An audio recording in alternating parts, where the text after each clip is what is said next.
Good afternoon, everyone, and welcome to the, April session of the Paulding County Planning Commission. This time, if you have any mobile devices, anything that makes a sound, please turn it to off or silence so it doesn't interrupt the proceedings. At this time, I will dispense with the reading of rules for participation in a public meeting, but I believe we have some copies. Is it outside the door in the lobby, or is it on the back table there? Back table. So please take one at your leisure. At this time, I will entertain a motion from the previous session of this body. Has everybody had a chance to review them? Edits, comments, critiques? If not, make a motion. I have a motion from Mr. Ellis Aston to approve the minutes, and I have a second from Ms. Fitzgerald. All in favor? Motion passes 5-0 and 1.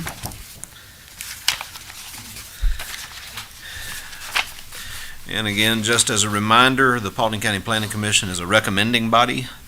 We will hear the applications brought before us and listen to questions from both sides of the issue, those speaking for and those speaking against, or may have questions, comments, or concerns. And it will be forwarded to tonight's meeting of, as this one is in Paulding County, will be forwarded to tonight's meeting of Paulding County Board of Commissioners at 7 o'clock. Is that correct? That's correct.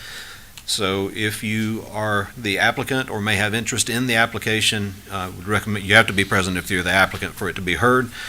I'd recommend you be present if you have an interest in it.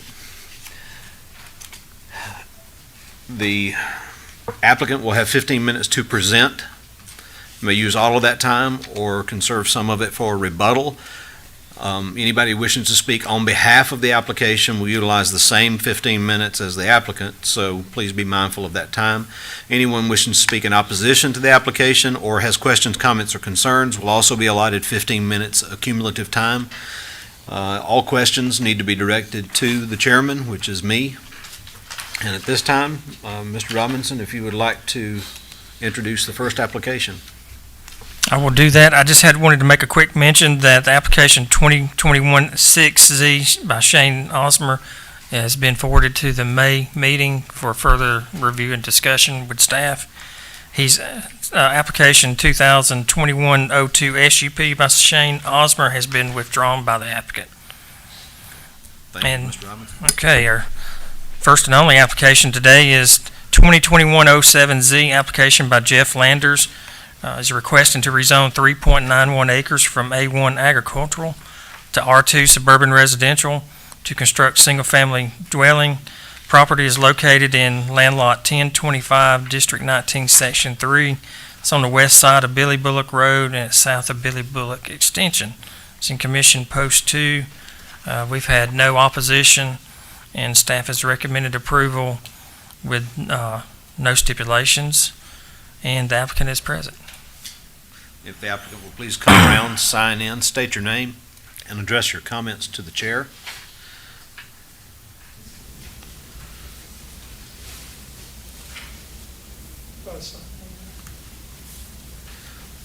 You sign in right over here. There should be a ledger for you. Oh, that's it. Thank you, sir.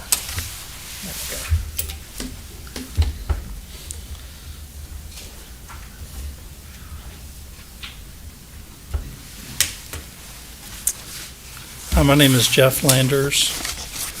I'm representing Mortgage Guaranteed Investments, which is a LLC here in Georgia, of which there are two members, myself and my partner. We're requesting rezoning of this parcel. It's this 3.91 acres is part of a 12.79 total parcel, which crosses over Billy Bullock Road. We want to separate it to this 3.91 acres. We want it to be rezoned for R2 for the purposes of residential housing. If that passes, we then would hope to separate the 8 acres off the parent parcel and leave it with A1 zoning. We believe that this rezoning is appropriate because in that area, just under or just above 40%, a little bit less than 50% of the occupied dwellings there are on less than 5 acre parcels currently. The property to the south of this is a trailer/modular home. The property across the street to the east is a trailer/modular home. I think new residences there that are more substantial homes will help upgrade the area. And backing up to that Mulberry Rock Park is just an absolute perfect place for a residential dwelling. And theoretically, someone could actually walk through there back to the school behind it. And we think it's in keeping with the area for it to be residential. We will plan on, selling that 8 acres that's remaining, 8+ acres remaining, but that will probably be sold as one parcel, and we're currently have offered it to neighbors. Most of the parcels we have sold in that area, we've sold to neighbors, already existing homeowners there, and we're in contact with them now, giving them to see if they want to join the people with adjacent land wanting to add it to their parcels. Thank you very much. If you would stand by for any questions from the Planning Commission. There are no listed stipulations given by staff, so at this time, I will open it to the Planning Commission for any questions to the applicant. I have a question. Yes, sir. Mr. Landers, do you plan on splitting that 3.91 acres parcel into multiple parcels? I believe so. I think the plan that I looked at that would have been the most current that was suggested was, I believe, a 1.66 acre lot. The southernmost piece would be 1.66 acres, but I think the maximum homes would be 3 homes there on above 1 acre lots. I think it would be, the current plan I saw suggested was 1.66, 1.21, or 1.13 and 1.17. And again, they would be above 1 acre tracts, and they would be, again, their neighbor would be a mobile home to the south, or modular home, and a mobile or modular home, across the street. And those properties were vacant and in disrepair for over 8 or 9 years as they wound its way through the court system, through the bankruptcy court system, actually. And the very minute that we could make those properties better, we did. And they're currently occupied, people living in them, enjoying their home after sitting vacant for 8 or 10 years. And I've been in discussions with a local Paulding County building team. Southern Magnolia Homes has expressed interest. I met them actually up in the planning and development. I didn't print something right, and the gentleman took me back to use his printer so I could submit this application correctly. And the most likely outcome, should our rezoning be approved, is for those gentlemen to take over the project. Their intention, the planned intention, if everything went forward, would be to build houses in the $250,000 to $300,000 range, in that 1,800 to 2,200 square foot range. Building materials have escalated unbelievably, so they're more likely to end up at the 300 range if building materials keep their current pricing. And but that is the most likely outcome should this be approved. Okay. Thank you, sir. Any other questions to the applicant? One comment that Ms. Ashmore may be able to answer. I think the water line ends just just north of the subdivision. Right before your property. I paid to have that water line where the modular home is just south on the odd-shaped parcel, and that parcel is a little odd-shaped. We wanted to make it even, but there was a bit of an issue. They had a need in order to get their utility building for us we gave them more land, and that's why it's a little odd shape. But the water line now ends at the beginning of this parcel I'm rezoning.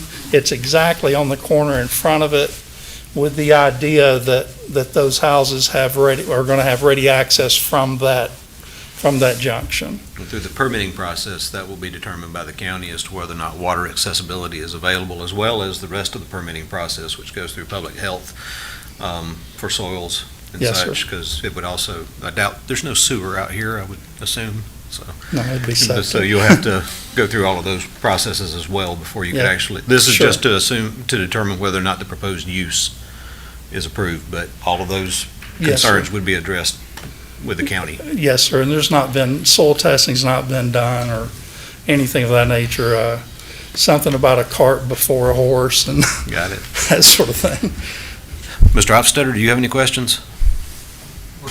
Mr. Hofstadter is with the Paulding County School District, so, Board of Commissioners, any questions? Any further from the Planning Commission? Mr. Landers, thank you for your time. You can take your I seat. thank y'all very much for your time. Thank And you do have some time remaining, just in case. Is there anyone else that would wish to speak on behalf of this application? Is there anyone that would wish to speak in opposition to this application or may have questions, comments, or concerns? Hearing none at this time, I will entertain a motion with regard to this application. Make a motion for approval. I have a motion to approve by Mr. Leggett. A second. I have a second from Mr. Steele. All in favor? Motion passes 5-0 and 1.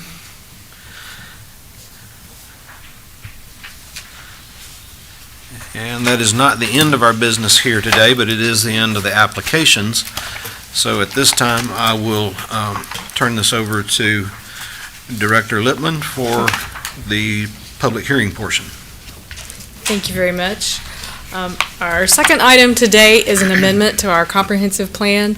Just as a reminder, our comprehensive plan was recently adopted in 2017, and we have undertaken an amendment to it to include a broadband element.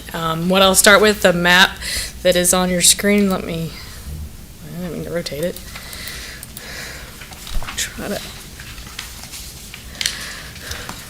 I don't know if I can make it larger, but this is a map of Paulding County. The state of Georgia recently has undertaken work in every county to ensure that all citizens have access to broadband, and they prepared this map for every county. The areas shown in green are census blocks where sufficient speed is not available to 20% or more of locations. You may be able to see some areas in beige. The beige areas have neither any homes nor businesses. So this map is part of what we're including in our comprehensive plan element. And I'll just switch over just to some basic information about the comprehensive plan. This was adopted by the Georgia Planning Act of 1989 and includes minimum standards for local comprehensive plans.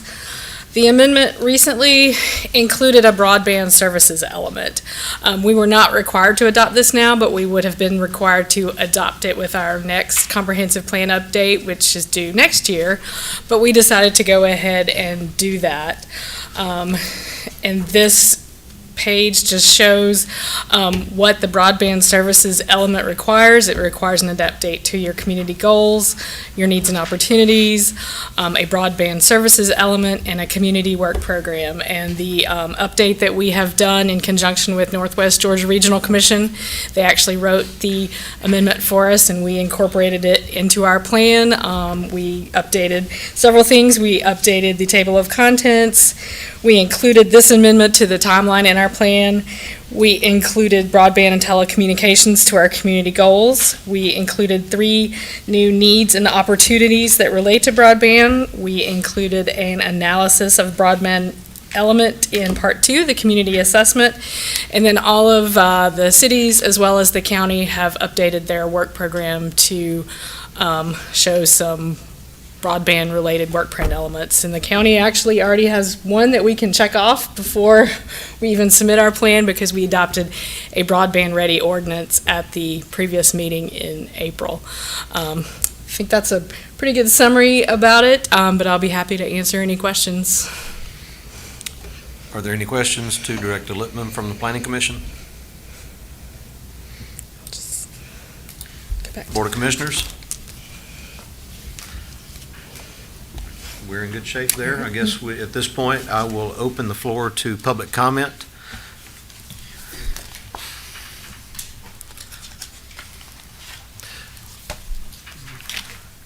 Give it a second. Hearing none, I will now close the public comment portion of the public hearing. Will say that I appreciate, speaking on behalf of the city of Hiram, I appreciate Ms. Lippman and Chris Robinson and all of the staff of community development for helping to coordinate this effort.